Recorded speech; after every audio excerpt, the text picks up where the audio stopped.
temas de protocolo de la casa me va a ser absolutamente imposible estar en el arranque, pero creo que de todas formas gana la mesa con la presidencia de Teresa Chinchetru, de la Junta Directiva, y que estará acompañada por Iván Pérez, socio de la casa.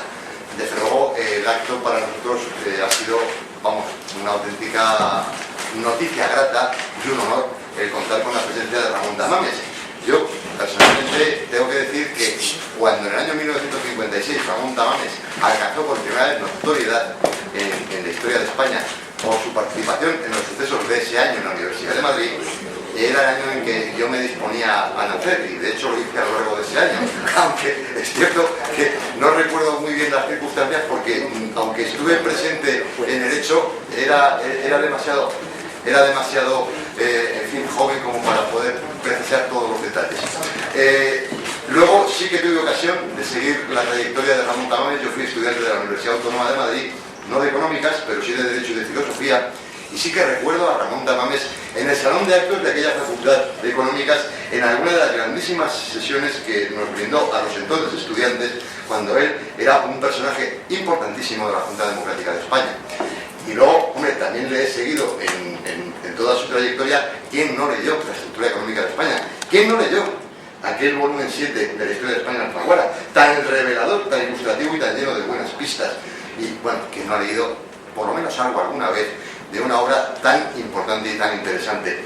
Yo, ya digo, tengo un pequeño problema de protocolo. Se me superponen dos actos: la presentación de uno de los grandes trofeos que da esta casa, el taurino de Trofeo de Luces de Rioja Lloro, que lo presentamos hoy. Lo íbamos a haber presentado el viernes, pero por temas, en fin, la agenda siempre es complicada, se nos fue a hoy y no voy a poder estar en el arranque y desarrollo del acto. No creo que el Rioja Lloro nos demore mucho y me incorporaré. Así que la verdad es que agradeciéndole mucho a don Ramón Tamames el que haya pensado en esta casa, el Centro Riojano, para hacer la presentación de su libro, y agradeciendo a todos ustedes su presencia, pues les dejo ahora y le paso la palabra a Teresa Chinchetru, que hará la presidencia de este acto. Muy buenas tardes a todos, bienvenidos. Muchas gracias, don Ramón. Me incorporo en un ratito. Hasta ahora.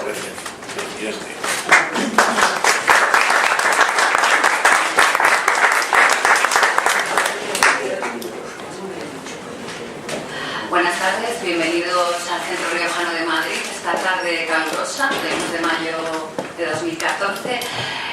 Bienvenidos a un nuevo acto encuadrado dentro del ciclo que el Centro Riojano de Madrid tiene con Nódulo Materialista, con la Asociación Nódulo Materialista. Y bueno, esta tarde contamos con la presencia de don Ramón Tamames. Yo creo que es un ponente de excepción. Le agradecemos mucho, tanto desde la Junta Directiva del Centro Riojano como desde Nódulo Materialista, su presencia esta tarde aquí. Creo que es un placer contar con él. Y bueno, ¿qué voy a decir de don Ramón? Yo voy a decir poco, más bien nada, porque yo creo que todos aquí tenemos que escuchar precisamente hoy es a don Ramón. No obstante, le cederé la palabra a Iván Pérez para que le presente brevemente. Y bueno, ya desde que entras en la universidad, en primero y en segundo de carrera, es una referencia para todos nosotros.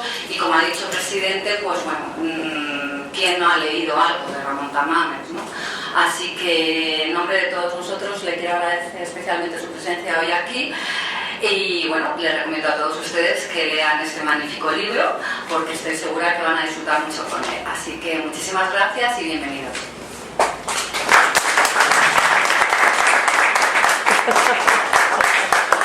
Buenas tardes. Pues lo primero, agradecerle a don Ramón que haya venido hoy a visitarnos, dada su apretada agenda.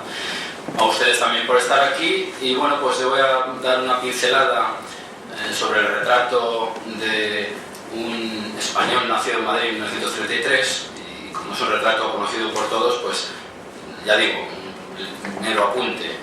Ramón Tamames, hijo de un famoso médico vinculado al mundo taurino, entra en la universidad, enseguida cobra protagonismo por los acontecimientos famosos de 1956, por su vinculación que va unida a esas revueltas juveniles anti-SEU con Mújica, y bueno, las ceremonias y reuniones de la mezquita, con su vinculación con Ridruejo y esas oposiciones, no diré oposición, diré oposiciones al franquismo, con su ingreso en el PC, en un PC pues que era muy diferente a los sucesivos y siguientes PCs que pudimos ver, y de eso se podría, y sugiero que se hable en el coloquio que abriremos después. Y bueno, pues Ramón Tamames es autor del célebre libro La estructura económica de España, de infinitas ya ediciones, yo creo que ya ni se ha perdido la cuenta, un libro además que arranca en el 57, si no estoy mal informado, gracias a una serie de instituciones vinculadas al Banco Urquijo, a las sociedades de estudios y publicaciones. Ramón Tamames entra a formar parte del engranaje estatal del momento, y ya digo que hay muchos Ramones Tamames, si me permiten esa expresión, porque como dije en una recensión que hice de este libro, Tamames parece que sugiere pluralismo, y entonces pues todas estas figuras aunadas en la trayectoria biográfica de un hombre ya de una edad avanzada, pues dan para mucho, y sobre todo teniendo en cuenta 33 ya va quedando lejos. Teniendo en cuenta pues que sigue en pleno vigor, como podemos observar, y que bueno, pues sigue trabajando, si no estoy mal informado, además en relación con algo tan candente como la situación de Cataluña. Yo no quiero enrollarme más, la conferencia ya dice muchísimo, 3/4 de siglo de historia de España, de la autarquía, la globalización, nada menos, más que en las memorias, presentación de más que en las memorias. Con esto pues le cedo la palabra y adelante.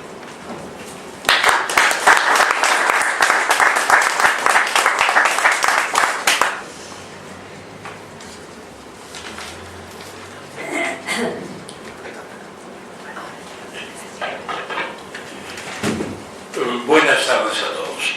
En este hermoso salón, con estos tapices, no de Goya precisamente, más bien estilo afrancesado, esta hermosa araña que probablemente es de la fábrica de la granja, en un edificio que se conserva muy bien, por cierto, y que es el centro riojano que nos da hoy su hospitalidad.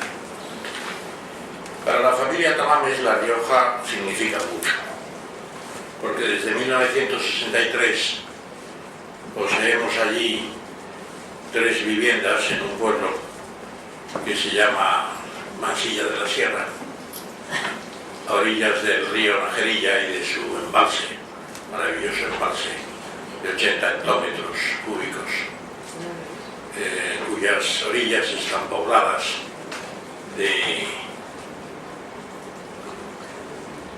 grandes arboledas, de robles, encinas, hayedos en las partes más altas y pinos generalmente silvestres. Una serie de valles maravillosos que confluyen en este río, que es el Najerilla y que forman el embalse.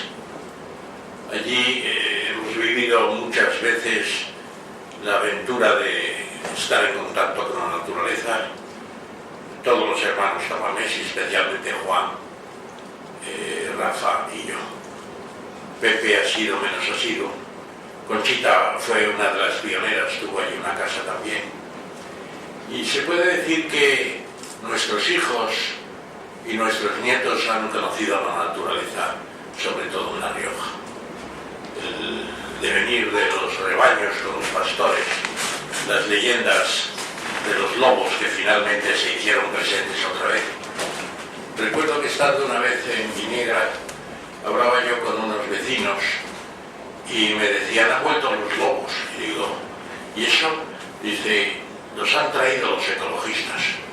Digo, hombre, no estoy tan seguro. El movimiento de la reincorporación del lobo a España es mucho más complejo que eso. Dice, sí, pero usted sabe bien que han sido los ecologistas. Digo, no lo sé, pero los lobos estaban aquí hace 20 millones de años y nosotros solo llevamos 120.000 años, el Homo sapiens. En fin, no defendía al lobo tampoco, sino que trataba de situar el escenario. Y luego hemos visto también cómo la zona, pues, a pesar de todo, no ha evolucionado mucho, se mantiene muy silvestre, con poblaciones muy reducidas todavía, en contracción seguramente, salvo en el verano. Y lógicamente pues de la zona de Masilla de la Sierra y del río Najerilla y del embalse, pues nos extendemos con frecuencia al resto de La Rioja. Yo siempre digo que no lo aprendí en el bachillerato porque era mucho detalle, pero los ríos de La Rioja son el Oja, que le da nombre, o Tirón, el Iregua, el Alhama y el Cidacos, todos en la orilla derecha del Ebro. Y todos son valles interesantes, sobre todo el valle del Iregua, paralelo al Najerilla, que es la tierra de Cameros, efectivamente, que antiguamente la Virgen de Valvanera pues era la Virgen de Rioja y Cameros, porque el corazón de La Rioja es precisamente el valle del río Oja, Tirón, y la agregación primera es precisamente la tierra de Cameros, después vienen las demás agregaciones. Hoy La Rioja es la comunidad autónoma más pequeña de España, con apenas 350.000 habitantes, y sin embargo tiene una personalidad muy fuerte, porque es el origen de nuestro idioma, el castellano. El idioma antiguo es el castellano, el idioma moderno desde el siglo XVI, como lo dice ya la Biblia de Casimiro de Reina, que dice trasladada al español. Fíjense, en 1565 creo que fue. Y luego ya en el Tesoro de la Lengua Castellana o Española de Covarrubias en el siglo XVII también se habla de español. Y dice la Academia desde 1960 que el español es el idioma moderno y el castellano el antiguo. Esta diferenciación es muy oportuna en estos momentos históricos en que algunos pretenden emanciparse, no secesionarse de una España muy vieja y que se creó hace nada menos que 2000 años. Creo que La Rioja evoca a todos. La verdad es que todo el comienzo de la lengua castellana en los célebres monasterios, los libros de aquellos monjes que hablaban en euskera todavía, pero que escribían en un latín corrompido, que empieza a ser precisamente la lengua romance de los vascos. Una contradicción que algunos vasquistas nacionalistas a ultranza no se den cuenta que ellos contribuyeron de una manera determinante al nacimiento del español, como contribuyeron otras zonas de Castilla, de Aragón e incluso de León. Por lo tanto, La Rioja es para nosotros una tierra entrañable para los tamames, que precisamente vienen hoy aquí en gran número, diría, creo que somos 12 o 14, y van a ser invitados por este conferenciante a una cena después en este hogar de La Rioja, en Madrid. Hemos conseguido un precio muy bueno, también hay que decirlo, y espero que la cena sea buena y que muchos de los que están aquí nos acompañen o se incorporen, mejor dicho, ahora mismo. Entonces, la presentación de este libro a algunos les resultará ya conocida, pero yo querría decir que estamos condenados a recordar. Es imposible olvidar, aunque nos lo propongamos. Las neuronas que identificó tan claramente en sus dibujos magistrales Cajal, que todavía siguen siendo una referencia, científico español más citado en toda la historia de la ciencia, esas neuronas no tienen espitas para el olvido. Se mantienen, no sabemos todavía muy bien cómo la memoria, y se relacionan a través de la sinapsis con toda una estructura que precisamente ahora está siendo objeto de estudio. Rafael Yuste es el director del proyecto BRAIN, que preconiza el presidente Obama de los Estados Unidos y que va a ser el esfuerzo mayor también ahí en Europa, el Cajal BRAIN Project, que tiende a conocer el funcionamiento del cerebro. ¿Por qué traigo el recuerdo del cerebro? Porque el olvido es imposible. Estamos condenados al recuerdo. Y este recuerdo personal en torno a una persona se puede concebir de muy distintas maneras. Y yo hice un ensayo hace algún tiempo que conoce muy bien Iván Vélez, que yo le agradezco su presentación, y que conoce también Teresa Sinsetru, que le agradezco mucho su incorporación a esta mesa. Es de familia de periodistas. Mañana nos vamos a ver precisamente en Diario Digital, un periodista digital, para hablar del libro sobre Cataluña que se refería Iván Vélez. Y se puede decir que precisamente estos recuerdos tienen formatos diferentes. Formatos como, en primer lugar, los diarios. ¿Y los diarios qué son? Pues anotaciones cotidianas, la palabra lo dice. Y son minuciosos en general, a veces intimistas, como le sucedió al célebre Amiel, que vivió para su diario. Así lo recordaba en su extraordinario libro Gregorio Marañón, también conocido como Don Prolegorio, porque dedicaba prólogos a los libros de todos los amigos que se lo pedían. Y don Prolegorio Marañón estudió a fondo el diario de Amiel y llegaba a la conclusión de que Amiel vivió para su diario. Y hay otro diario, también enormemente interesante, quizá más universal, que es el del conde Cherno, el yerno de Mussolini, en el que él se permitió toda clase de impertinencias sobre su suegro, porque no se pensaba que fuera descubierto nunca ser descubierto el libro ni ser publicado. Y fue descubierto precisamente y contribuyó inevitablemente a su muerte. Precisamente fusilado por Mussolini debido a toda una serie de cuestiones que comentaba en el diario nada propicias al duce. Se puede decir pues que el diario quizás es peligroso porque contribuye a una vida demasiado intimista o a una muerte que no es esperada al principio. Yo diría que uno de los diarios que yo leí con verdadera delectación fue el de mi hermana Conchita, que está aquí y que está al frente de un negocio que tienen ustedes fuera, que es la venta de las memorias para que luego podamos dedicarles. Y tenía un diario que ella guardaba muy celosamente, pero que creo que todos los hermanos leíamos por la tarde o por la noche cuando ella no estaba presente. Y nos enterábamos de todo lo que pensaba, de los amores que tenía, de las vicisitudes que iban sucediéndose, etc. O sea que escribir un diario es peligroso también en ese sentido. El segundo formato son las biografías. La biografía se supone que está escrita por otra persona sobre un personaje y tiene una pretensión de quizá, digamos, exhaustividad toda la vida del autor, ¿no? Pues la biografía aparece expuesta. ¿Quién no ha leído la biografía de Napoleón de Emil Ludwig, que ha sido un clásico durante tanto tiempo? Pero si a mí me preguntaran cuál es la biografía que más me ha impresionado en mi vida,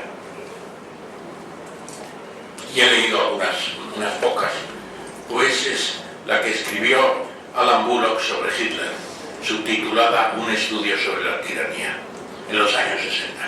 Un libro formidable. Ha habido después decenas y decenas de libros sobre Hitler, ninguno lo ha superado.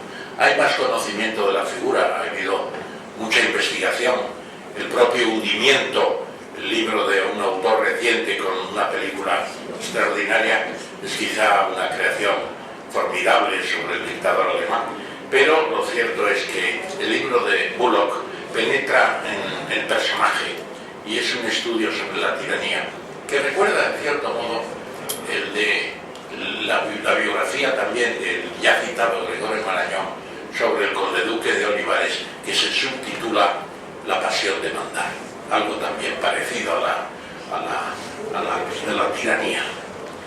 Entonces, si me dijeran ustedes, ¿y qué otras biografías me han impresionado? Pues me han impresionado y sobre todo cabe apreciar que el exilio español, que tuvo tantas manifestaciones en tantas cosas, en general positivas, también algunas negativas, pero quizá una de las más extensas es la de Salvador de Madariaga. Salvador de Madariaga escribió biografías formidables sobre Hernán Cortés sobre Bolívar y otros. Y yo siempre he dicho que si Hugo Chávez hubiera leído a tiempo la biografía de Bolívar, quizá hubiera operado de distinta manera. Es un libro que estuvo en tiempos prohibidos en Venezuela y que actualmente supongo que no está muy bien visto por el régimen chavista de Maduro. Pero allí se refleja lo que son precisamente las fuerzas y debilidades de un emancipador, pero también de alguien que estuvo próximo a la tiranía y de alguien que fracasó en su proyecto de hacer una América española, antes española, como él decía. No había todavía la expresión América Latina que inventó Napoleón III para justificar su intervención, imponer a Maximiliano en México como emperador. Pero no cabe duda de que Salvador de Madariaga nos dejó un trabajo biográfico realmente extraordinario. Y después de los diarios y la biografía, entramos en la autobiografía. ¿Y qué es la autobiografía? Pues también un intento bastante exhaustivo de explicar la vida de uno mismo. Y si me dijeran ustedes cuál es la mejor autobiografía que usted ha leído, pues yo dudaría, ¿no? Igual, hay que dudar siempre, ¿no? Decía Descartes, ¿no? Que decimos nosotros Descartes. Hay que dudar siempre, pero yo propondría a Arthur Koestler. Arthur Koestler, que publica su autobiografía con 3 volúmenes sucesivos de nombres realmente inspiradores. Europa, no, sencillamente 3 volúmenes: Flecha en azul, El camino hacia Marx y La escritura invisible. Son 3 libros extraordinarios que además tocan la época de su juventud y primera madurez, que es la época de la Gran Depresión y de la Guerra Mundial. Y es extraordinario ver cómo aquel hombre intuía ya en octubre de 1929, estando sentado, así lo cuenta, en los bulevares de París, tomando la copa del atardecer en aquellas calles maravillosas de París, pues llegaban noticias de Nueva York de que la bolsa había caído. Dice, nadie podía imaginar que era el comienzo de una nueva época que conduciría a la mayor guerra que ha tenido el mundo. Eso es una autobiografía, como también la es la de Schmitt, la de Koestler es la primera, la de Paul Schmitt es la segunda que quería citar. Y Paul Schmitt es el intérprete de todas las grandes figuras políticas del periodo de entreguerras, entre 1918 y 1939, y refleja en su libro lo que es la Europa, se titula Europa entre bastidores, no sé si lo dije antes, lo que era la Europa de entonces. Y se puede decir que si Koestler habla por su propia voz, Paul Schmitt habla por la voz de las personas a quien se conoció, entre ellos el general Primo de Rivera, que organizó en 1928 una sesión de la Sociedad de las Naciones en el actual Palacio del Senado de Madrid, con su correspondiente corrida de toros para los visitantes, y con un elogio formidable que le hace Paul Schmitt, que a mí me llegó al alma, porque entre otras cosas he escrito un libro sobre el general Primo de Rivera y su tiempo, la dictadura, que se titula Ni Mussolini ni Franco, porque realmente fue un dictador. Nunca hay un dictador ejemplar, salvo Cincinnatus, que fue el primero en la antigua Roma, que estaba acabando la huerta cuando el Senado le envía un mensajero para que se ponga al frente de las tropas romanas y atacar a los vecinos que intentan conquistar Roma. Les derrota en una batalla inmediatamente, declina los poderes y se sigue a la huerta preocupado porque no había regado durante varios días. Eso era un dictador ejemplar y era la figura del dictador democrático de Roma. El mejor dictador que hemos tenido en España, por así decirlo, hemos tenido unos pocos, y sobre todo uno muy largo, fue sin duda Primo de Rivera, que aparece en el libro de Paul Schmitt con una especie de vocación de ternura especial. Paul Schmitt se admiraba del que entonces regía los destinos de España y que se fue cuando pensó que había perdido la confianza de los españoles y de los militares y del rey, y se murió de pena en París un mes y medio después. Por lo tanto, la autobiografía es un género también muy notable. ¿Y qué queda al final? Las memorias. ¿Y las memorias qué son? Pues como su misma palabra dice, lo que queremos recordar. No tiene que estar todo, tampoco tiene que estar lo que no sucedió. Aquella frase de ni son todos los que están ni están todos los que son. Pero lo cierto es que en unas memorias se pueden decir cosas, pero no necesariamente todas, ni seguramente las que quizá esperan los lectores en algunas ocasiones. Decía Pío Baroja que una novela es un saco donde cabe todo. Yo diría que las memorias son también una especie de saco en el que cabe todo. Y además, si son noveladas, mejor. Y en ese sentido, yo me referí en el prólogo de mis memorias, creo, en el prólogo o en el ensayo que escribí, creo que fue esto último, diciendo que cuando Lewis Carroll escribe Alicia en el País de las Maravillas, que los que no lo han leído piensan que es un cuento infantil, está escrito como cuento infantil, pero es un cuento mucho más complicado, y algunos incluso se refieren a Alicia en el País de las Maravillas para relacionarlo con la física cuántica. Es realmente interesante, y hay muchas citas de economistas tomadas de Alicia en el País de las Maravillas. Bueno, pues Alicia, cuando habla sobre escritos, dice: ¿y de qué sirve un libro que no tenga estampas y no tenga diálogos? Yo esto lo recordé siempre cuando estaba escribiendo las memorias. Tiene menos estampas de las que yo quisiera y tiene más diálogos de lo que yo pensé inicialmente. El diálogo desde los tiempos de Sócrates y de su amanuense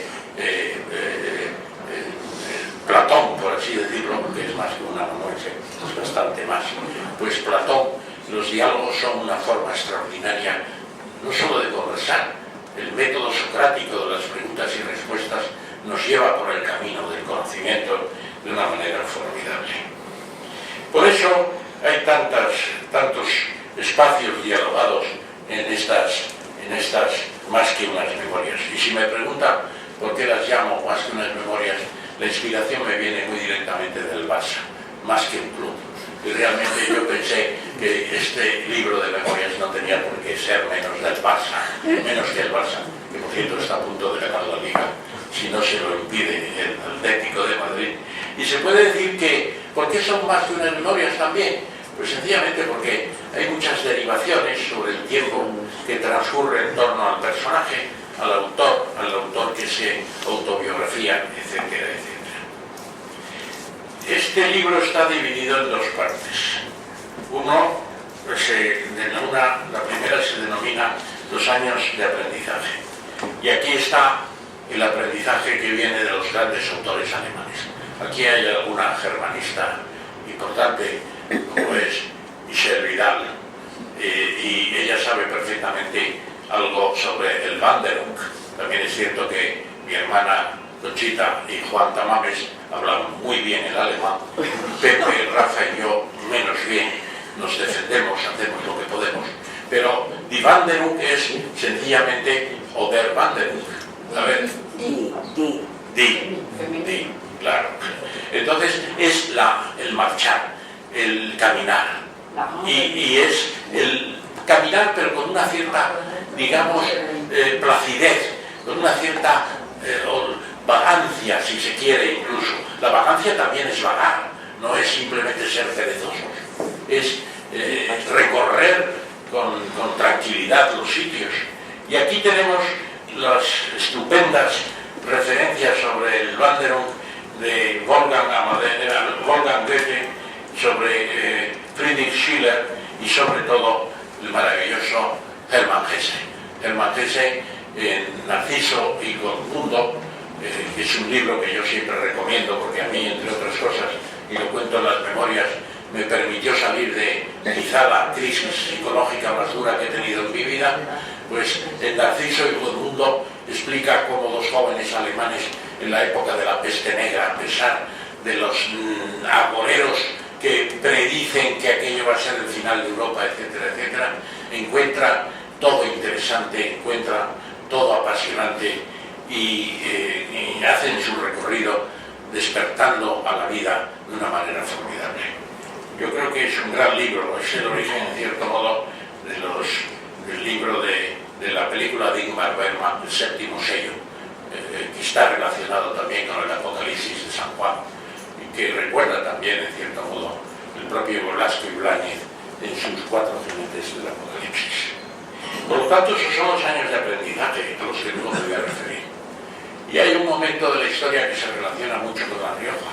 Es el momento en que, en un paseo de montaña, después de un almuerzo no copioso, pero sí interesante, allí en Masía de la Sierra, en una de las ventas al lado del embalse, pues tuve un accidente de montaña. Al cruzar un barranco se vino encima la piedra que me estaba apoyando, estuve a punto de morir, y a partir de ahí empieza el libro ya a ser no los años de aprendizaje, sino la edad de la razón.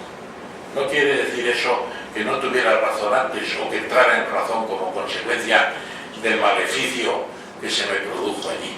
Pero los 28 días que estuve en Logroño, en la Seguridad Social, y aquí hay algunos que estuvieron presentes en aquel momento, mis hermanos, Charo Gallarre, todos los amigos que están aquí en aquellos momentos me prestaron una gran ayuda.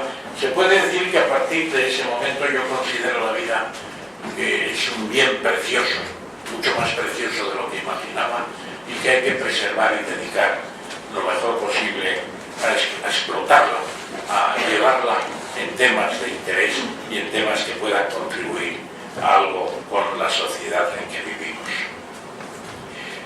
En el libro hay muchas cosas. En el título de esta conferencia se habla de casi un siglo de economía española. Y efectivamente es casi un siglo de economía española lo que queda reflejado colateralmente. Es la época de la autarquía que siguió a la guerra civil, una época de miserias, el año 47, el año del hambre, en que morían en muchos pueblos andaluces la gente de inanición, no había apenas de qué comer, la pertinaz sequía, la escasez de regadíos, la falta de transportes, la falta de equipo para el campo. Todo eso ocasionó una situación extremadamente difícil. La época de la autarquía, que es un nombre inspirado por Mussolini para explicar el periodo en el que la política económica pretende que el país lo fabrique todo para ser independiente de potencias extranjeras, etcétera, etcétera. Naturalmente a altos costes, sin competencia, con monopolios, con precios muy elevados, con escasez, con mercado negro, racionamiento, etcétera. Es una época muy difícil de la que empezamos a salir en 1951. Y en 1951 es precisamente la época en que yo llego a la universidad y tomamos conciencia muchos de la realidad de una España. Hacemos entonces, el año 53, un viaje por toda Castilla la Nueva y Andalucía. Un compañero ya desaparecido, Pedro Ramón Moliner, que algunos de los que están aquí conocieron, catedrático de Ingeniería en la Politécnica de Madrid después. Con 19 años hicimos un viaje de estructura económica recorriendo el complejo industrial de Puerto Llano, que entonces se presentaba como un gran combinat, casi estilo soviético, que era el comienzo de la gran industrialización de España, a base de, naturalmente, autarquía, las pizarras bituminosas, el carbón para hacer gasolina sintética, para hacer parafinas, para hacer productos sustitutivos de unas importaciones que no se podían realizar por el llamado cerco al franquismo, que en realidad eran unas sanciones impuestas a las Naciones Unidas por el régimen de Franco, que había colaborado con Mussolini y con Hitler. Ese viaje nos dio una visión del mundo muy específica, extraordinaria. Las minas de Jaén, las explotaciones agrarias de Córdoba, el puerto de Sevilla, los astilleros de Cádiz, un viaje de estructura económica, un viaje en el que aprendimos mucho y que nos fue preparando junto con otras innovaciones, el Cineclub del SEU, los campos de trabajo del Servicio Universitario de Trabajo que concibió el padre Llanos con Eduardo Zorita. Hace un año estábamos, Carmen y yo, en León comiendo con Zorita, ya de avanzada edad como yo, y comentábamos lo que fueron los campos de trabajo en el que los estudiantes podían convivir con los obreros y que naturalmente no duraron nada más que año y medio, porque los efectos eran explosivos para el régimen. Todo aquello, incluido el cineclub, como he dicho antes, incluidas otras actividades, prepararon la rebelión estudiantil a que se refería también Iván Vélez, y que nos abre unas posibilidades importantes a todos los españoles. Realmente es cuando Franco da un giro, ve que está perdiendo el control de la juventud y de la clase obrera, como se decía entonces sistemáticamente por la oposición. Los demás para el régimen eran productores y solamente con algunos años más se aceptó la idea del Día del Trabajo, que no era el Día del Trabajo, era el Día de San José Obrero, aunque fuera el 1 de mayo, aunque no fuera la fiesta de San José.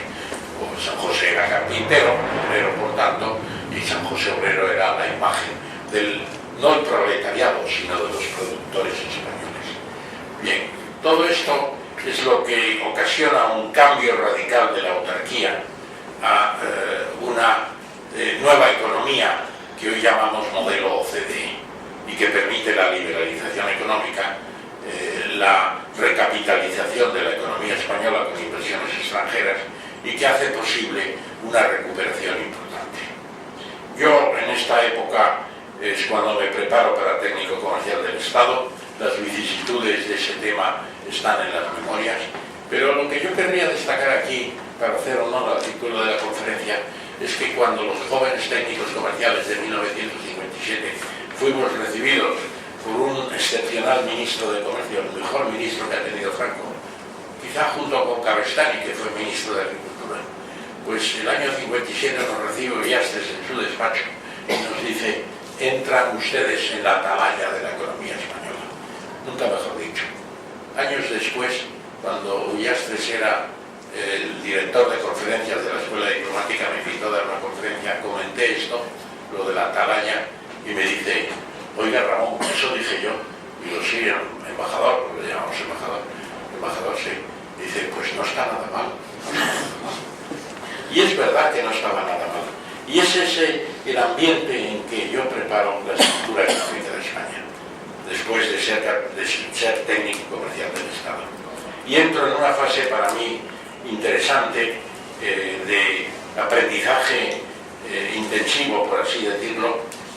Viajo a la OECE, el precedente de la OCDE, negociamos en el GATT, el precedente de la Organización Mundial de Comercio, la homologación del arancel español, negociamos los estatutos de la UNCTAD, que es el primer intento de relacionar comercio y desarrollo para el tercer mundo, y el año 55, lo recuerdo muy bien, surge la llamada Guerra de las Naranjas con la Comunidad Económica Europea, que nos querían situar en negociaciones comerciales que teníamos por detrás de Israel a efectos de nuestros cítricos, y una delegación que se forma y vamos para Bruselas. Es el primer contacto entre España y lo que va a ser después la Unión Europea. Es una época para mí de aprendizaje extraordinario, que tiene una segunda fase también en el Ministerio de Comercio, en los trabajos que realicé en Iberoamérica. Primero en Panamá, después en la República Dominicana, más allá en Brasil, en Argentina, y estudios en Europa también para las entidades latinoamericanas, como se llaman ellos mismos. La verdad es que mi vida ha sido un privilegio, y a veces cuando cuento estas cosas la gente no oculta su envidia y me dicen que eso ha sido un regalo. Pues no, es un regalo en parte, buena suerte también. También digan lo que digan, pues algo debe haber contribuido, creo, el autor con algún trabajo y con algún esfuerzo. Y de crisis económicas, ¿qué les voy a decir?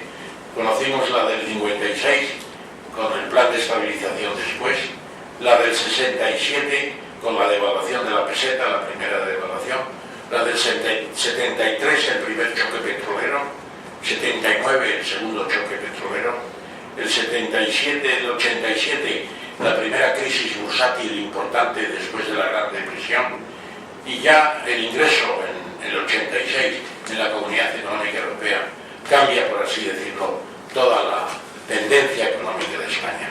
Esa es la parte económica de la cuestión. Pero también hay una parte menos económica, más humana, podríamos decir, de lo que fue el aprendizaje. El aprendizaje en el Liceo Francés. Siento mucho y tendría que haber estado hoy aquí Luis Genillut, un profesor nuestro del Liceo Francés que tiene 102 años, creo, y que tendremos que volver a homenajear pronto. Porque aquel Liceo Francés al que aquí asistimos, mis hermanos y yo, era una cosa extraordinaria. Entre otros, en la sección francesa estaban el rey Simeón y mi hermana Conchita. Mañana cena en casa el rey Simeón, que es antiguo amigo del Liceo Francés, más de mi hermana que mío, ciertamente. Pero son recuerdos extraordinarios, porque el Liceo Francés era el lugar donde habían recalado los profesores expulsados de la destruida institución libre de enseñanza. Y no vean en esto ninguna reacción de amargura ni de rencor, estoy explicándolo simplemente. La institución libre de enseñanza fue extraordinaria, desapareció, luego no se ha sabido reconstruir como democracia, seguramente porque ya no es necesaria, pero la institución libre de enseñanza fue el experimento pedagógico más importante de España en el siglo XIX. Arrancó cuando los profesores darwinistas, que lo sabían, fueron expulsados de la universidad por no atender al credo de la Santa Madre Iglesia y discutir que la creación no fuera como se decía literalmente en el Génesis, porque interpretando el Génesis también se puede llegar a la conclusión de que no está tan lejano ni del Big Bang ni de la evolución. La Biblia es una cosa portentosa. Lo que pasa es que la interpretación de la Biblia entonces era otra cosa diferente de la que tenemos hoy. Allí estaban profesores extraordinarios de historia, Kreisler, que nos explicaba la historia como si fuera una especie de película viviente, y hablaba, por ejemplo, del descubrimiento de Troya por Schliemann, un investigador alemán que era tendero, joven tendero, pero que cuando estaba despachando estudiaba griego antiguo, leyó la Ilíada y leyó la Odisea y llegó a la conclusión de que la Troya, Ilium, de la Ilíada tenía que haber existido. Y cuando ya fue millonario, financió las exploraciones para encontrar Troya y la encontró. Son historias formidables que hoy ya no se explican a nadie y que precisamente relacionan la historia con la inventiva, con la creatividad, con el protagonismo de los que están apasionados por la historia. O el profesor de literatura, Miguel Álvarez, nos decía el año 43 que La montaña mágica de Thomas Mann es la mejor novela del siglo XX, decía, es la mejor novela del siglo XX. Pasaron después 57 años más del siglo y yo sigo pensando que es la mejor novela del siglo XX, aunque algunos puedan discutirlo. Desde luego, las discusiones entre Nafta y Settembrini siguen siendo comparables al mejor diálogo que puede haber desde Platón hasta el Quijote y las obras de Shakespeare. Es formidable. Y teníamos un profesor también de ciencias naturales, Montero, que explicaba todo lo que había en España, de minerales, de esto y de lo otro, y luego explicaba las aplicaciones económicas. Ese fue mi primer despertar de mi primer interés por las cuestiones económicas. Y ya en los años de aprendizaje incluiría también la presencia de nuestro padre, y lo digo así porque mis 4 hermanos están aquí hoy, Manuel Tamames, doctor en medicina y cirugía, que nos dio los idiomas.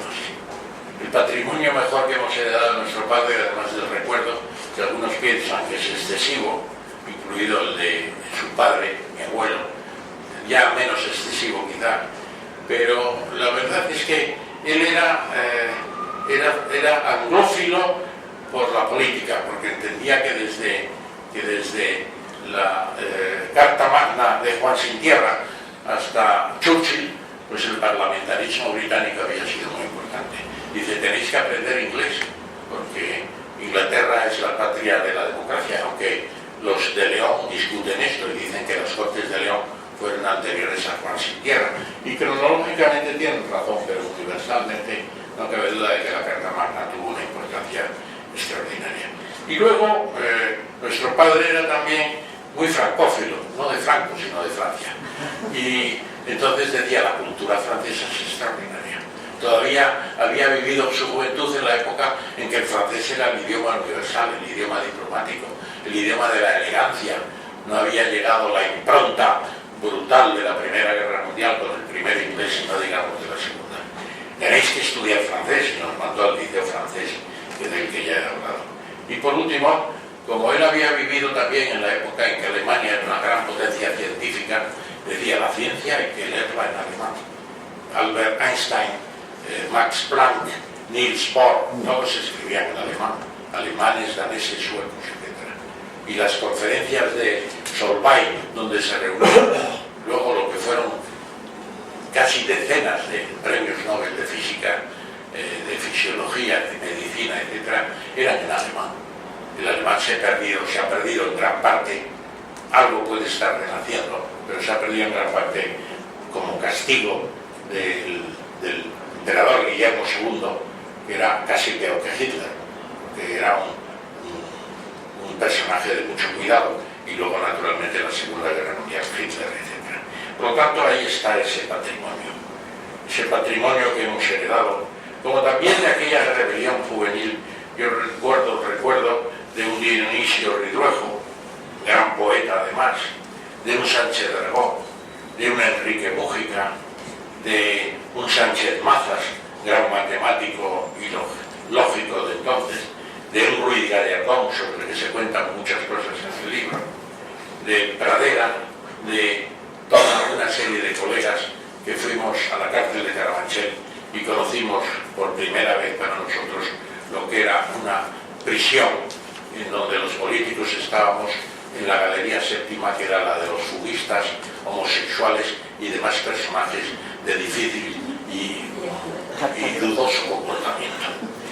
Nos encontrábamos bien, la verdad es que nos dejaron juntos y los funcionarios no eran malvados ni mucho menos. Y recuerdo en las memorias, cuando llegada la Semana Santa, pues había católicos entre los subversivos practicantes, pues me delegaron a mí para ver al padre Placer de la Orden de los Mercedarios, que son los que atienden las prisiones, para decirle que no íbamos a comulgar ninguno para que no hubiera sacrilegios por parte de nadie. Se quedó casi tan contento y nadie comulgó en aquella ocasión. Ven ustedes que unas memorias dan para mucho y la verdad es que solamente me he fijado en algunos aspectos y voy a terminar. En las memorias, como he dicho, se cuenta lo que uno quiere. Me dice, ¿dónde están tus aventuras políticas? Ya vendrán alguna vez si escribo otro libro. ¿Dónde están tus episodios personales? Hombre, pues algunos están y otros no. ¿Dónde están algunas miserias de tu vida? Pues mire, prefiero no contarlas de momento, ya ver si las cuento más adelante. No las puedo olvidar, pero tampoco tengo por qué contarlas. Y entonces estamos ahí en una especie de muestrario de episodios que yo creo que pueden ser de algún interés para quien tenga a bien leerlas. Es un poco lo que decía César González Ruano. Qué curioso, César González Ruano, un gran escritor. Ahora se han enterado todos de que era casi nazi, colaboracionista en la Francia de Pétain, etc. Se han enterado ahora, vaya hombre, se sabía de siempre. E incluso el premio César González Ruano le ha cambiado el nombre y le han puesto premio Mapfre. Esto es como descabalgar las estatuas, como romper las lápidas, etc. y renegar de la historia. Es la mayor simpleza en que se puede entrar. César González Ruano, yo me acuerdo de una visita, una de las 3 visitas inolvidables que hice a Pío Baroja, decía don Pío, qué buenas esas memorias de, ¿cómo se llama? César González Ruano. El libro se titulaba Mi medio siglo se confiesa a medias. Está muy bien. ¿Por qué se tiene que confesar entero? Porque no tiene, pues, porque se debe hacer unas memorias. Y luego se puede decir que ya como última referencia, que no están las memorias, pero estas memorias publicadas cuando ya estaba a punto de cumplir 80 años, pues me permiten hacer unas apreciaciones últimas sobre la edad y el interés por las cosas. Es un lugar común ya decir que la vejez llega cuando se tiene interés por las cosas. Es una verdad tremenda. Richard Feynman, les recomiendo un libro traducido al español y publicado en la Alianza Editorial, que se titula ¿Pero habla usted en serio, señor Feynman? Era un hombre extraordinario, divertido, premio Nobel de Física, colaboró en el proyecto Manhattan que consiguió construir la primera bomba atómica en Los Álamos, etcétera, etcétera. Pues Feynman decía que el interés por la ciencia es lo que le daba la energía para conseguir trabajar y luchar todos los días. Yo digo que al despertar cada día iniciamos una lucha contra la entropía. La entropía es un estado físico de la segunda ley de la termodinámica que viene a decir que tanto en la sociedad, en la naturaleza como en las demás sociedades, pues hay una tendencia a la desorganización. Nosotros cuando nos levantamos por la mañana somos luchadores contra la entropía, porque nos levantamos para evitar que nuestros asuntos se desorganicen y vayan a peor, para evitar que se hunda la casa, para evitar que se hunda el negocio, se hunda el libro que tenemos en marcha, se abandonen los proyectos. Pues eso es lo que mantiene a una persona viva, su interés por la ciencia, por las transformaciones de la sociedad y su interés por lo que tiene que defender también por su parte. Algo influye la dieta, y no voy aquí a hacer profesión, quiero decir, de gran dietista y de ejemplo en el yantar y en el beber, que algunos llaman bebercio, el comercio y el bebercio. No voy a dar ninguna nota de ejemplaridad porque no estoy disponible para ello, pero sí hay que decir que debemos seguir la vieja pauta que está escrita en una puerta a la entrada de una casa de Anabel, que no sé si está Anabel, si puede levantar el brazo, no la veo, pues dice Don Quijote a Sancho, le dice en el Quijote, Don Quijote a Sancho, Sancho come poco y cena más poco, que toda la salud del cuerpo humano pasa por la oficina del estómago. Eso lo dijo en 1616 en la segunda parte del Quijote. Y hay un complemento de nuestro gran casi premio Nobel por sus estudios de fisiología, el gran de Cobian, que decía, come de todo y en plato de postre, y recuerda que lo único que no engorda es lo que no se come. Entonces, con esas sabias doctrinas y algunas más, pues uno hace lo que puede y también sigue las pautas de su esposa, que naturalmente desde hace mucho tiempo, para mantenerse en forma, la mayoría de las noches no cena. Yo he aprendido eso, aunque lo practico mucho menos que ella, he de confesar. Entonces, queridos amigos, vuelvo a donde empecé. Si no nos ataca la terrible enfermedad del Alzheimer y nuestras neuronas siguen funcionando ya en una edad provecta, nos podemos considerar seres privilegiados. Y en esa línea yo tengo dos ejemplos, uno que conocí personalmente, el otro también, pero menos personalmente. El primero es Ayala, el profesor Francisco Ayala, a quien vi por última vez hace 3 o 4 años en el restaurante El Puchero de la calle Larra, comiéndose un cocido madrileño con unos amigos. Y me preguntó alguien, ¿y qué edad tiene ya Ayala? Digo, pues acaba de cumplir 102 años. Y le dije, ¿qué tal, don Francisco? ¿Cómo está usted? Dice, pues bien, mire, muy bien, y este cocido está muy rico. Y tenía 102 años. Y aproximadamente en la misma época tuve ocasión de ir a la apertura del curso del Escorial, de los cursos de verano, y allí estaba Leni Riefenstahl, la célebre fotógrafa, acusada de nazismo también, yo creo que no tan debidamente, pero lo cierto es que Leni Riefenstahl acababa de cumplir 103 años. Entonces, yo quiero decirles, y esto ya sí que es lo último, tengo un certificado del doctor Rodríguez Jiménez, que hoy no puede venir por razones de su propia situación en la que no voy a entrar porque cada uno es libre de hacer lo que quiera. Mañana le tendremos en la presentación de ¿A dónde vas, Cataluña? Pues me ha dado un certificado de que viviré hasta los 102 años. Igual que el profesor neutrólogo formidable, y un año menos que la fotógrafa y cineasta no menos extraordinaria. Así que les agradezco a ustedes la presencia aquí, a vosotros quiero decir. Dentro de poco iremos a cenar, creo que habrá un coloquio si quiere alguien preguntar, y desde luego les recomiendo que se pongan en contacto con mi agente literario, Concepción Tamames Gómez, para adquirir el libro, y con mucho gusto se lo firmaré. Son 24 euros, nada, prácticamente nada, teniendo en cuenta que el libro tiene 800 páginas. Y si a alguien no le gusta, le devolvemos el dinero.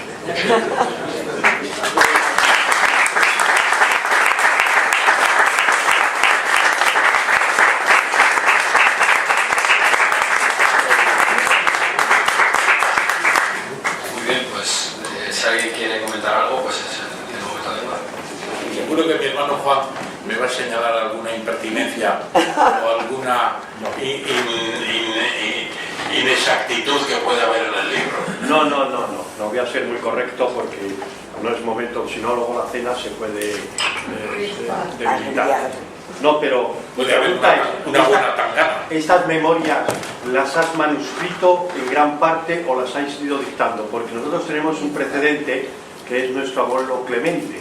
Nuestro abuelo Clemente escribió sus memorias con una fina caligrafía, y afortunadamente Ramón tuvo el buen dato de fotocopiarlo y regalárnoslo hace 15 o 20 años, y yo no tenía más que 2 o 3 folletos porque iba haciendo capítulos y estaban repartidos. Entonces mi pregunta es, ¿manuscritas o dictadas? ¿En gran parte manuscritas?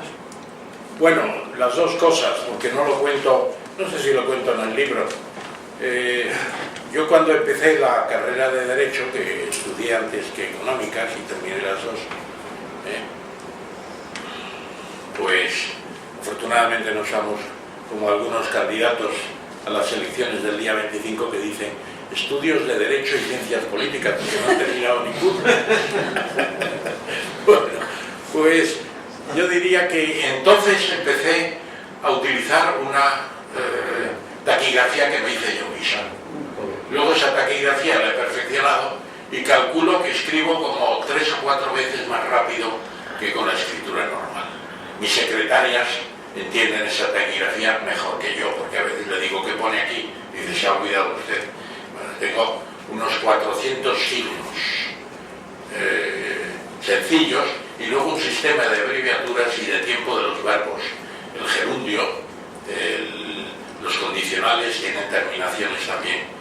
Y todo eso me permite escribir muy rápidamente. Pero lo cierto es que la mayor parte, le digo a mi hermano Juan, contestando a su pregunta, la mayor parte lo he dictado. Y ya sobre lo que se me escribe dictado, ya corrijo utilizando la taquigrafía, claro. Y entonces el esfuerzo es mucho menor, afortunadamente para mí, claro. Escribir todo de una vez, como hacía el abuelo, eso es hoy imposible.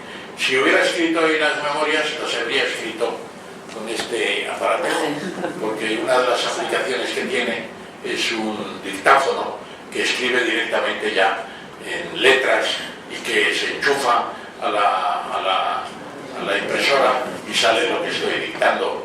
Pero la verdad es que creo que tengo más facilidad dictando a mis secretarias, a las que dedico una gratitud especial en el propio prólogo del libro. ¿Más preguntas? A ver. ¿Nadie quiere? ¿Rafael? Rafael. ¿Está Rafael? Allí. Yo no soy Rafael, yo soy Tamames. ¿Quieres decir algo? Rafa. Sí, te doy. Rafael tiene como yo varios motes. A mí me llamaban, y lo digo en el libro, está bien esto, sí, el erudito, el historiador, mamamoncha porque lloraba mucho de pequeño, la bailarina ujetera en la guerra porque decíamos que éramos de la UGT, que no lo éramos. afortunadamente para nosotros. Ramón, la Boca Negra, hombre, Boca Negra. Ramón y yo estábamos en el liceo francés en el mismo banco y generalmente pues estábamos más o menos atentos a lo que el profesor estaba explicando y muchas veces estábamos al mismo tiempo estábamos dibujando, hacíamos dibujitos como simples palitos, como batallas y cosas del tipo. Y me acuerdo que el profesor de griego, en una ocasión, que la clase estaba muy revuelta, dijo: ¡callaros todos! Y ahora los tamales, ahí pintando, pero en silencio. O sea, que éramos un ejemplo. Estábamos en silencio.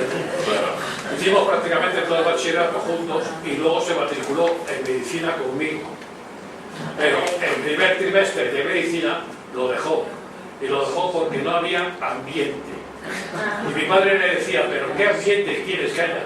Y mi papá: que en medicina no hay ambiente. Dice: ¿pero qué ambiente? Si el primer curso de medicina no puede haber ambiente. Es el primer curso de la facultad. Dice: ya, pero es que allí no se habla nada más que de tías y se lee el marca. Allí no hay más ambiente que ese. Y fue cuando se pasó a Derecho y luego Económica. Muchas gracias, Rafa.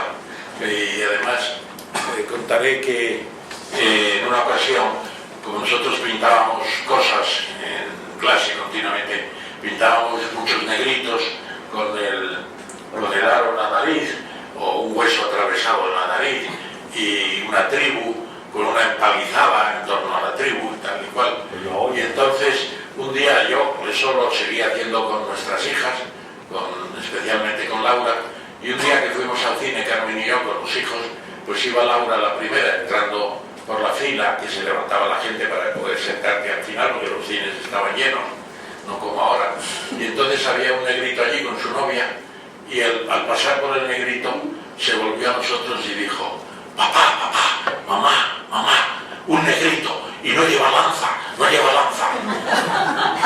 Era el impacto de nuestras aficiones de dibujo. Que se veía muy poco. ¿Algún tema más? Bueno, yo tengo que decir yo a lo mejor me animo a profesar algo ahora. que en Derecho sí que es cierto que en Derecho hay ambiente, lo puedo confirmarlo, sí. Bueno, No, es lo que dice Teresa, es que hay ambiente, porque yo llegaba de una formación en el liceo realmente extraordinaria para el que quería aprender de literatura.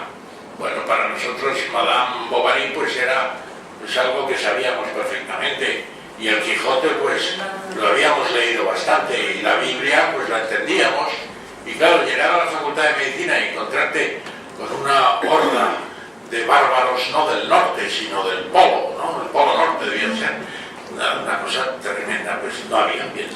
mejor definitivamente Derecho. Y me escapé. Lo cual no quiere decir que no me interese la medicina, me interesaba mucho, pero también pensé que la carrera de medicina iba a tener una visión del mundo más concreta, en parte limitada al mundo de los enfermos, de la enfermedad y de las cuestiones. Pero claro, el que se dedique en medicina, y lo hacen casi todos los médicos, porque todos tienen que leer y aprender y mantenerse. Un médico que no lee en 20 años ya no sabe hacer nada, poner unas cataplasmas. Tienen que estar todos al día. Yo cuando les pregunto a mis hermanos de los últimos avances, se lo saben todo. Bueno, pues eso que también es admirable. Creo que Iván Vélez quería intervenir, ¿no? Quería realizar una pregunta. Si no quiere nadie intervenir antes, pues le preguntaría algún comentario. Parece ser que hay muchos proyectos de Ramón Tamames, librescos, o posibilidades de ellos. A mí me interesaría mucho que uno de esos proyectos fuera el del análisis y descripción de la vida política de Ramón Tamames, que es algo que, bueno, pues que para mí tiene gran interés y que pues lo hemos comentado al hilo de la reseña que hice yo del libro, pues comentó Ramón que yo incidía mucho en esos temas. En fin, pues yo seguiría incidiendo en esos temas porque además hace poco entrevisté a Enrique Mújica y bueno, pues es un vídeo que está junto con el de Ramón. Y él decía abiertamente, bueno, no, es que yo entré en el PC y era stalinista en aquel momento, entonces pues yo querría saber por qué entra Ramón Tamames en el PC en ese momento y si su objetivo estaba más cerca esto es un poco delicado, de Moscú o de la democracia y de Europa. Bueno, pues dejando eso sobre la mesa, pues que nos dijera algo, por si se arrepintiera y no hiciera ese libro que esperamos de carácter político. No, está dicho, en la memoria está dicho todo eso. No está toda mi vida política, afortunadamente, para el lector y para mí, pero sí que está ese momento. Y en la rebelión estudiantil del año 56, yo decía, y lo comentaba en una revista, y Ramón Tamames pedía públicamente una constitución democrática para España.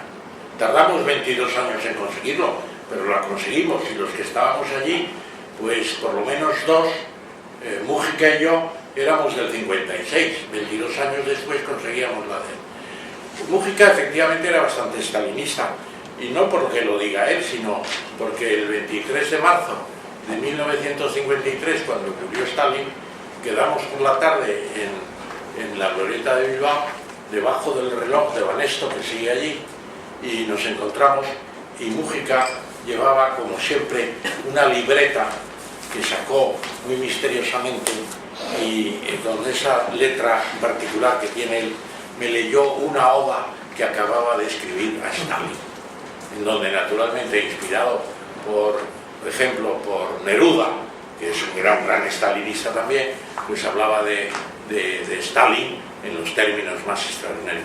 Yo a Stalin nunca le percibí como mi figura ejemplar.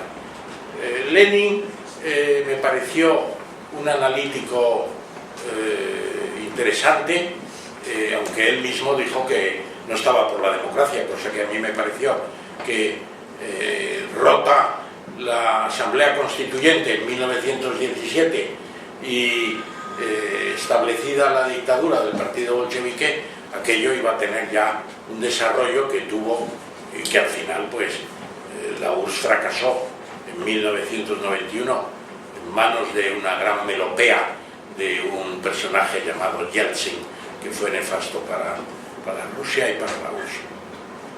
Luego he conocido también, lo digo en las memorias, a Gorbachev, y Gorbachev, pues yo cuando estuve con él todo un día en Moscú y estuvimos hablando mucho rato con un buen intérprete hispano-ruso, muy bueno, pues la verdad es que me di cuenta de por qué había fracasado, porque era un hombre que hablaba demasiado, no entraba en los temas principales y no tenía el sentimiento de resolución inmediata, me pareció, ¿no? Yo creo que en eso, con todas las distancias, y no quiero entrar en polémica, y si hay polémica me da lo mismo, mañana almuerzo en la embajada rusa. Me ha invitado el embajador para hablar de Putin y compañía. No sé de qué vamos a hablar, pero supongo que no vamos a hablar de Elena Valenciano, ni de Arias Cañete, que son, yo digo que son dos patriarcas. Ella es patriarca trinitaria, porque dice que su Trinidad son Jesucristo, el Che Guevara y Felipe González. Y luego, tal como vemos a Arias Cañete, con todos los respetos personales ambos, pues parece una especie de patriarca. A mí me recuerda a Noé saliendo del arca después de haber salvado la biodiversidad y haber prometido una agricultura mejor para todos. Pero en fin, mañana tendremos ocasión de hablar. Y lo que no cabe duda es que Putin tiene mucha resolución. Quizá demasiada, diría alguien, pero no cabe duda de que tiene mucha resolución. Entonces, para mí, el tema de la Unión Soviética era un poco lo que decía Kessler en El cero y el infinito. Y lo dejé escrito en algún sitio muy tempranamente. Lo que pasa es que esos papeles acabaron cuando me detuvieron en el año 56. Mi padre los metió en la caldera de la calefacción.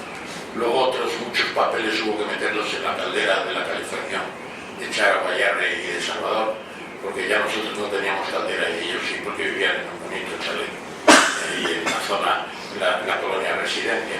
De vez en cuando hay que quemar algo, claro, porque si no te quedas aquí, no te ponen en la pila, ¿no? Entonces, en uno de esos documentos yo decía que todo eso podía ser como la teoría de Kessler, que eran las exclusas. Se iba subiendo y que el régimen en Rusia estaba todavía en una exclusa inferior, pero que podría seguir subiendo. Yo creo que la teoría de las exclusas se reveló como inadecuada. Cuando cuando se coartan las libertades, se coarta el proceso racional de la democracia. Esa es un poco la contestación. ¿Por qué entramos en el PC? Porque era el único partido que había luchado, nada más. Los demás no existían. Por eso lo cuento en el libro también. Cuando llegaron las elecciones libres, pues uno de los lemas del PSOE fue 100 años de honradez y firmeza, porque se consolidaron o se celebraron los 100 años de fundación por Pablo Iglesias. Y yo oí en un mitin en Salamanca aquellos 100 años de honradez y 40 de vacaciones, porque no habían estado durante el franquismo. Y lo puse en marcha y me acusaron de felón, me acusaron de todo, porque estaba diciendo una verdad, 100 años de honradez y 40 de vacaciones. Ahora lo de la honradez está por ver también, y lo de las vacaciones.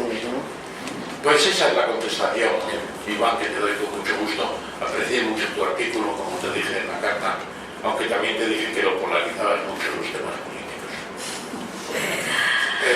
Yo te invitaría ya, como última persona, que creo que es el que más libros míos ha comprado para repartir entre sus amigos, que deberían servir de ejemplo, a Vicente Sabal, que está aquí, que hiciera algún comentario que no se terminamos, Vicente. Bueno, yo preguntaría al profesor Tamames si alguien que no ha leído nada de todo lo mucho que ha escrito, ¿por dónde debería empezar a leer?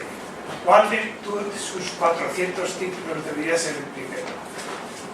Bueno, tú lo sabes perfectamente. Hay libros que se pueden empezar por la mitad, o los libros de consulta, de historia, de esto, del otro, no se va. Pero yo este libro no tiene flashbacks. A mí a veces hay películas que me parece que las destrozan con el flashback, ¿no? Los recuerdos, el montaje. Yo soy más bien conservador en los montajes, y en unas memorias el montaje del año 1 al año 80 pues quizás es el más apropiado, ¿no? Hay evocaciones en algún momento. Yo creo que deberían empezar por el principio y terminar por el final. Y en cuanto a los futuros libros que decía Iván, y perdóname porque también Vicente Sabal, que somos compañeros del Ministerio de Comercio, Técnicos Comerciales del Estado, los dos, pues yo estoy ahora con un libro que se titula ¿De dónde venimos, qué somos, a dónde vamos? Y os garantizo, me pasa un poco Servata a distancia, con las distancias aconsejables, lo que le pasaba al gran Cervantes, que decía que su mejor libro no era Quijote, era el último que escribió, que se me ha olvidado el nombre, que es El viaje de dos enamorados a la última Thule, y que es un libro maravilloso en el que, dedicado al conde de Lemos, me parece que es, ¿cuál es? No, Palatiano es el nombre de dos personas. Bueno, ya nos acordaremos en la cena.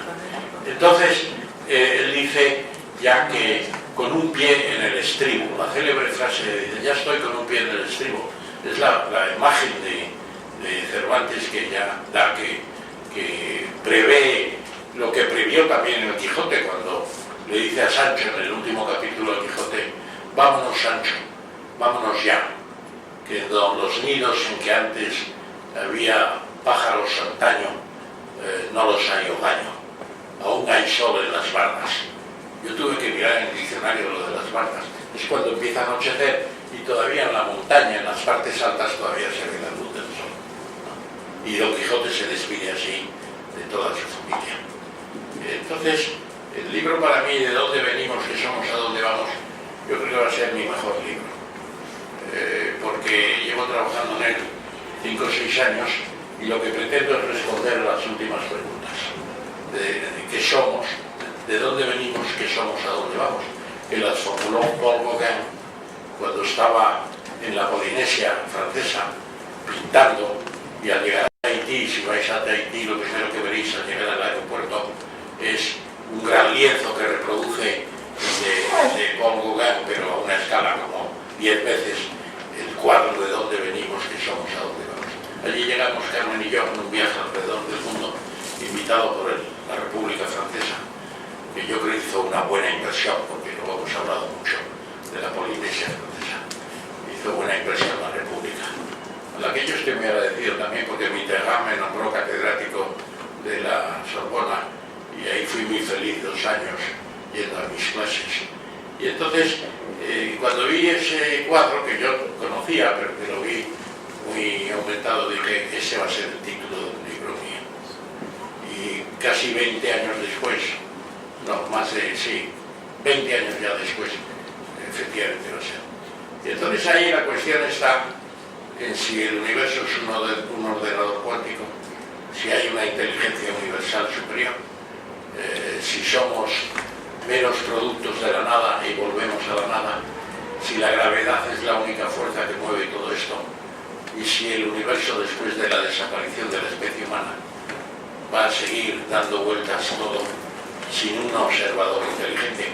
Porque yo tengo la idea de que estoy más bien con la paradoja de Fermi, que dice que después de 13.800 millones de años, si hubiera inteligencias superiores en el universo, alguna nos habría llegado ya, y no nos ha llegado aún. Y decía Fermi, cuando estaba también en el proyecto Manhattan que mencionaba antes, dice, pero ¿dónde demonios andan esos alienígenas? No he visto uno en mi vida ni lo veré jamás. Y aunque existan, están tan lejos que es muy difícil pensar que podamos llegar a verlos algún día. Así que tenemos que pensar más en el planeta azul, también pensar en el universo del planeta azul. Y nada más. Muchas gracias.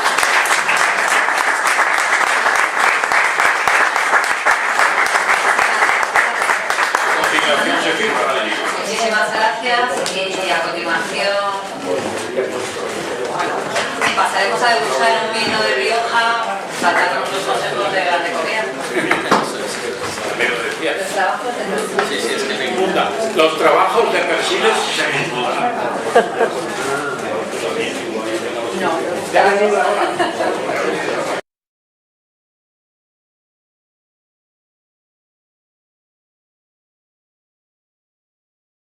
No.